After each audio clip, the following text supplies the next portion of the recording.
আগাইতে চায়, এগুলা অতিক্রম করা অতি কঠিন না, অতি কঠিন। শাস্ত্রে আছে ব্রহ্মবিদ্যা বলে এটাকে, এই বিদ্যা অতি দুর্বিজ্ঞ, অর্থাৎ সহজে জানা যায় না। এটা জানতে হইলে নিয়মিত পরিমিত সাধন দীর্ঘদিন করতে হবে, এবং এই সাধন সারা জীবন করেও অনেকের লাভ হয় নাই। যারা করেছেন তাদের মধ্যে কিছু কিছু লোকের, যাদের প্রকৃত সাধক মহাজনের সঙ্গ হয়েছে, তাদের কিছু কিছু হয়েছে বা কারো ভালোই হয়েছে।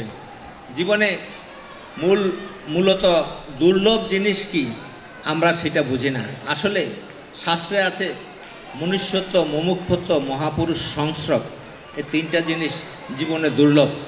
এমন মানুষ অতি অল্প পাওয়া যায়, কোটিতে 2-1 পাওয়া যায়, যার মধ্যে মনুষ্যত্ব আছে 16 আনার উপর। আর মুমুক্ষত্ব অর্থাৎ এই শান্তি লাভের জন্য ব্যাকুলতা সব সময় তার মনে কাজ করতেছে, সে অশান্তিকে দূর করার জন্য, এমন লোক অতি অল্পই পাওয়া যায়। অর্থাৎ যারা মনুষ্যত্বের অধিকারী, এমন লোকের মধ্যে শত শত নয়, লাখ লাখ কোটি কোটি মানুষের মধ্যে 2-1 ভাগ্যগুণে মিলে। আর সেই কোটি কোটি মুমুক্ষতর মানুষের মধ্যে বা লক্ষ লক্ষ মানুষের মাঝখান থেকে 2-1 পাওয়া যায় যারা কোনো মহাপুরুষের সংস্রব পেয়েছেন বা আশ্রয় পেয়েছেন বা তাদের সঙ্গ করার সৌভাগ্য লাভ করেছেন। এই মহাপুরুষ সংস্রব এই প্রধান শান্তি লাভের পথে প্রথম এবং প্রধান শর্ত। অর্থাৎ যত প্রকার বাধা বিঘ্ন আছে এই শান্তি লাভের পথে, এই মহাপুরুষের সংস্রব লাভ না করলে হবে না। এই জন্যই এই ধর্মের প্রবর্তক বলেছেন প্রথমেই আচার্য হইতে ভিন্ন সময়ে সময়ে ভিন্ন ভিন্ন নাম গ্রহণ দ্বারা, যেহেতু প্রত্যেকটা লোকের স্বভাব প্রকৃতি অনুযায়ী পৃথক, এবং এই স্বভাব এবং প্রকৃতি অনুযায়ী তার কর্মকাণ্ডও পৃথক, সেজন্য তার সাধনের প্রণালীটাও পৃথক। আচার্য ঈশ্বরবাণীর দ্বারা যান না, তাকে বলে দেবেন যদি অনুরাগী হন, এই ঈশ্বর লাভের প্রয়াসী ব্যক্তি যদি প্রকৃতই ধর্ম অনুরাগী হন, তাইলে আচার্য তাকে বলে দেবেন কিভাবে তাকে পথ অতিক্রম করতে হবে। এই জন্যে বলছেন আচার্য এক একজনের সময় তার মনের অবস্থা বুঝে সময়ে সময় তাকে ভিন্ন ভিন্ন নাম গ্রহণ করতে হবে। নামের দ্বারা যখন তার সাধনের অবস্থার উন্নতি হবে, উন্নতির স্তরে স্তরে গিয়ে তাকে তার নামেরও পরিবর্তন হয়। এগুলা প্রকৃত যারা আচার্য তারা ঈশ্বরবাণীর দ্বারা যান না, শিষ্যকে বলে দেবেন বা অনুরাগী ভক্তকে তারা এই কথাগুলো বলে দেন। এইভাবে নাম জপ করতে করতেই আস্তে আস্তে এবং বিভিন্ন সাধন পদ্ধতি যেগুলো তাকে নির্দেশ করেন, সে নির্দেশ আদেশ মতো কাজ করেই আমরা সাধন ভজনের দিকে অগ্রসর হব। সর্বধর্ম মিশন এই একটি ব্রহ্মবিদ্যার পাঠশালা এবং পৃথিবীর মানে প্রাচ্যের অক্সফোর্ড হিসাবে এটাকে অনেকে বলে থাকেন। কাজে এই উচ্চ বিদ্যালয়ে আসতে হইলে আগে নিচের থেকে লেখাপড়া করতে আসতে হয়। সেই নিচের থেকে লেখাপড়া করে আসতে হলে ব্রহ্মবিদ্যার বিদ্যালয়ে ভর্তি হলেই হবে না, সেখানে কতগুলো আমাদের কিছু আচার্য আছেন, তারা আচার্যরা পথ প্রদর্শন করবেন, এবং সেই পথ প্রদর্শন চলতে চলতে আনন্দ মহারাজের নির্দেশটাকে একটু স্মরণ রাখলেই হবে।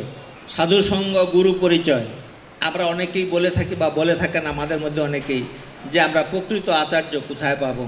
আমরা যার কাছে যাই টাকা পয়সা চাই, ইত্যাদি ইত্যাদি লাগে। এখন আমার তো অত টাকা নাই, কারোর কাছে আছে কারোর কাছে নাই। প্রকৃত আচার্য আপনি তখনই বুঝবেন, আনন্দ মহারাজ এটা বলে দিয়েছেন, এই সাধুসঙ্গ গুরু পরিচয় কিভাবে হবে? বলতে সাধুসঙ্গ দ্বারা হৃদয় পরিষ্কার হয়, মন প্রশান্ত হয়। এই দুইটা লক্ষণ আপনার মধ্যে হচ্ছে কিনা। মন পরিষ্কার মানে আমাদের মন বিষয়ে আসক্ত, আমাদের বিষয়ের প্রতি অনাসক্তিটা আসছে কিনা।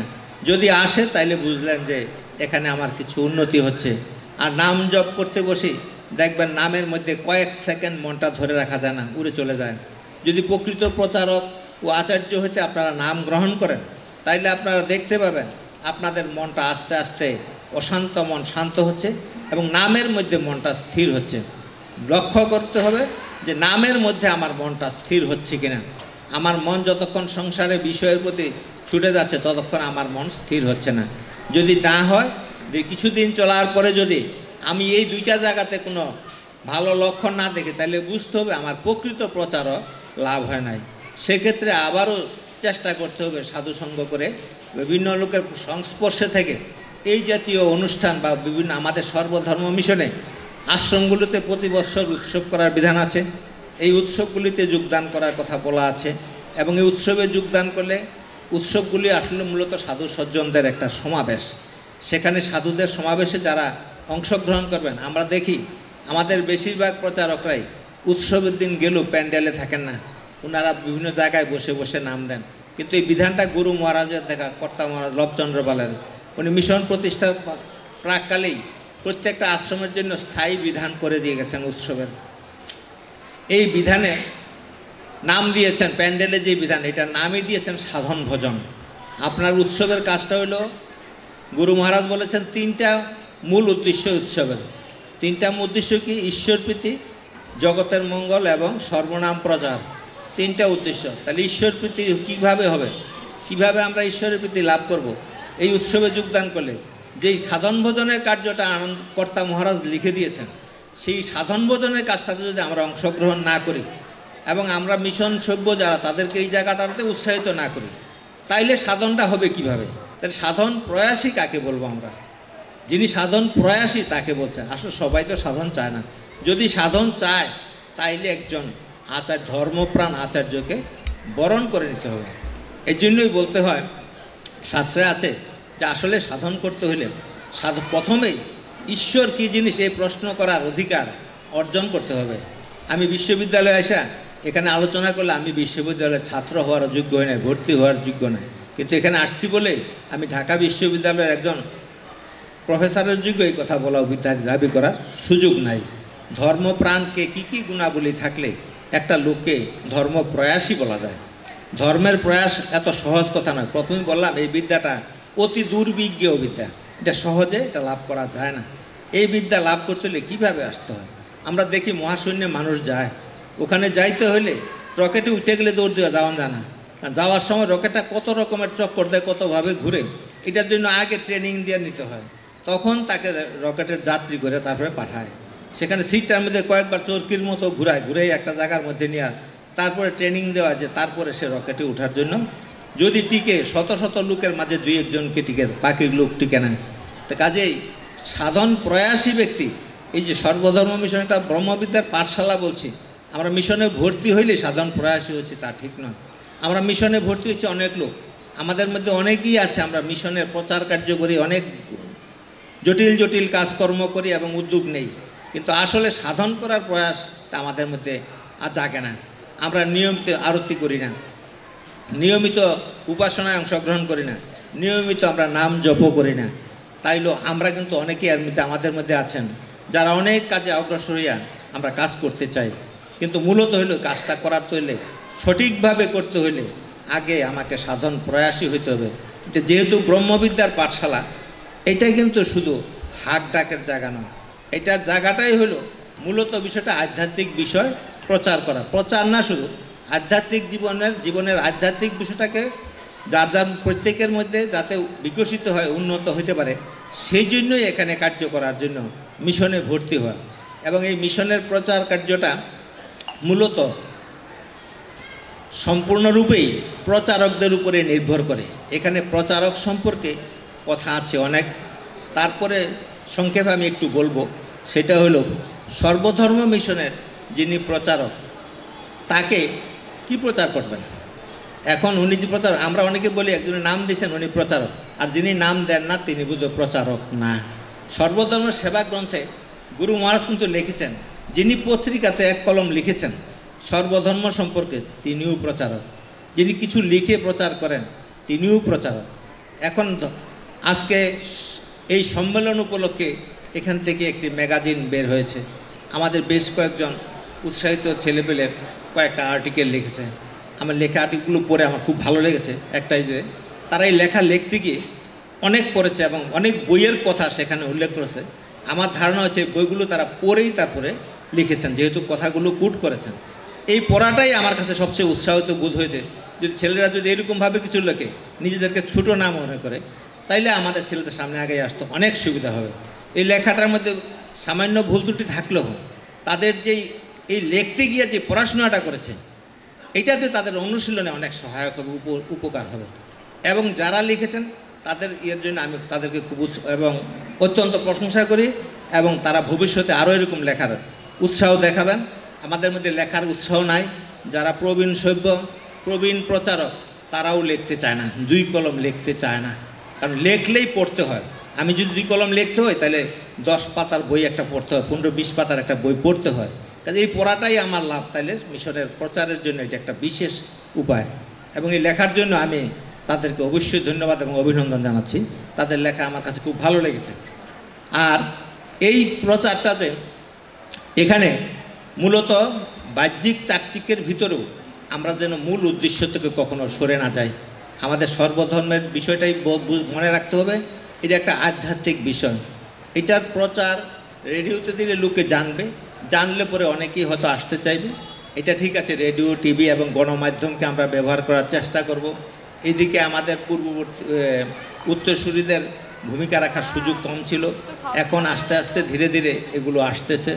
এবং এই ঢাকা বিশ্ববিদ্যালয় কেন্দ্রিক ঢাকা কেন্দ্রিক বেশ কয়েকজন যুবক ছেলে এই বিষয়টাকে সামনে এগিয়ে নিয়ে আসছে। আমরা অনেক বাধাবিঘ্নর মাঝখানেও তারা খুব, যেহেতু তারা এই প্রচারটার জন্য বিশেষভাবে উদ্গ্রীব, শত বাধাবিঘ্নকে তারা অতিক্রম করে এটা জায়গাটাতে এগিয়ে যাওয়ার জন্য খুব দৃঢ়ভাবে কাজ করতেছে বলে আমিও তাদেরকে উৎসাহিত দিচ্ছি। আমরা চেষ্টা করব তাদের ভুলগুলোকে শুধরে দিয়ে কাজটাকে সামনে এগিয়ে নেওয়া, সেটাকে বাধা দিয়ে বন্ধ করে দেওয়া না। তো কাজেই এটা যেহেতু এটা ব্রহ্মবিদ্যার বিষয়, এই বিদ্যা লাভ করতে হলে একজন আচার্যকে বরণ করে নিতে হবে ধর্মপ্রাণ, এবং সে আচার্যের মাধ্যমে লেখা এই ধর্মের অনুশীলন করতে হবে।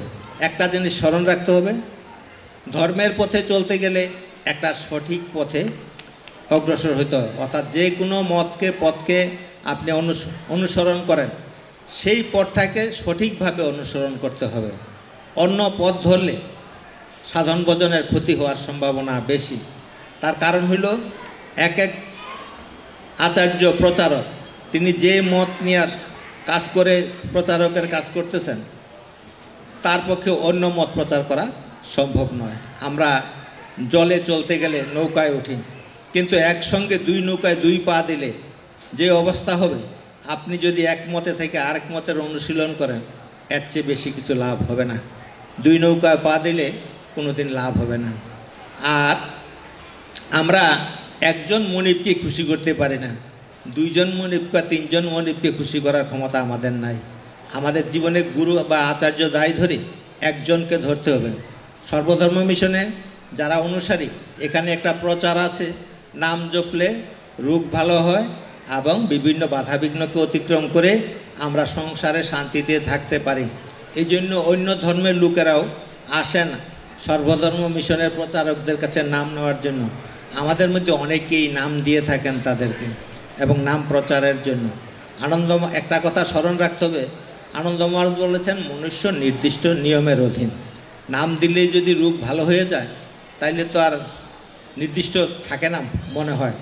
তারপরেও কথাটা বলা যায় ঘুরে যে সেটা নির্দিষ্টই আছে, নাম জপের পরে এটা ভালো হবে। আরেকটা জিনিস আছে যে নাম জপলে রোগ ভালো হয় তাই নয়, যে একসঙ্গে সে একটা মত নিয়ে কাজ করতেছে। আনন্দ মহারাজের বাণী আরেকটা আছে, রোগ সুখ মৃত্যু শরীর সংশোধক নাশক নয়। তাইলে মৃত্যুটাকে যে যতটা ভয় এবং ভীতির এবং আতঙ্কের বলে সাধারণের কাছে প্রচারিত, আর আনন্দ মহারাজ বলছেন এটা জীবন মুক্তির পথে শরীর সাধনের কার্য করতেছে, রোগ সুখ মৃত্যু। কাজে শরীর সাধন না হইলে সাধন পূর্ণ হবে না। ওনার সঙ্গীতে আছে, ভূতের বেগার খেটে মরে শরীর সাধন না হয়ে যায়। তাহলে শরীর সাধনটা যদি আমার না হয়, তাহলে সংসারতে খাইতে গেলাম, ভূতের বেগার খাইতে গেলাম, আমার সাধন ভোজনের পথে আমার অগ্রসর হলো না। নাম জপ আদির কারণে আমার শরীরে অসুখ বিসুখ হইতে পারে। সাধনের স্তর সাধনার হিসেবে উন্নতির সাথে সাথে এই ব্যাধি পীড়াগুলো শরীরে কার্য করে। ওনার আরেকটা গানে আছে, উৎসব আনন্দে মাত রৌদ্র বৃষ্টি সুধা কত দেয় নামের যুগে সতত হত চেতন আর হইও না। এই রৌদ্র বৃষ্টি সুধাটা কি? আমাদের সংসারে হাসি কান্না আনন্দ বেদনা, এই যে জিনিসটা, এগুলার ভিতর দিয়া আমার শরীরটাকে, শরীরের সাধন মনের সাধন, এগুলা পূর্ণ করতে চেষ্টা। আমার রৌদ্র বৃষ্টি সুধাগত দেয় নামের যুগে শততর। এই নাম জপের কারণে এই বিষয়গুলো আমাদের শরীরে একের পর আসতে পারে। কিন্তু আমরা দেখি আমাদের মিশনের অনেক প্রচারক আছেন, তারা নামটা নিতে আসলে জিজ্ঞাসাও করেন না তুমি মিশন সভ্য কিনা। আর সভ্য হইলে তুমি আগের থেকে কার কাছ থেকে নাম নাও। তাহলে তুমি যদি একজন থেকে নাম জপ করো, তাহলে তুমি আবার আমার কাছে আসছো কেন? তাহলে তুমি কি ওখান থেকেও জপো, আমার থেকেও জপো, তিনজনের থেকেও জপো। তাহলে সাধনের কারণে যদি একজন যদি আচার্য বা প্রচারক একজনকে নাম দিলেন, তার নামের কারণে তার কিছু অসুখ বিসুখ অশান্তি আসতেই পারে। সেইটার প্রতি কারো যিনি নাম দিচ্ছেন তিনি ব্যবস্থা করবেন। আরেকজনের কাছে আসলে না জিজ্ঞেস করে যে আমরা নামটা দেই, এটা কি শাস্ত্রসম্মত কিনা? কাজেই বলছি যে এই কথাগুলো আমি সব সময় বলি, এতে অনেকে মনক্ষুণ্ণ হইতে পারে, কিন্তু আসলে কথাটা মনক্ষুণ্ণ হওয়ার জন্য বলা না। আমরা সর্বধর্ম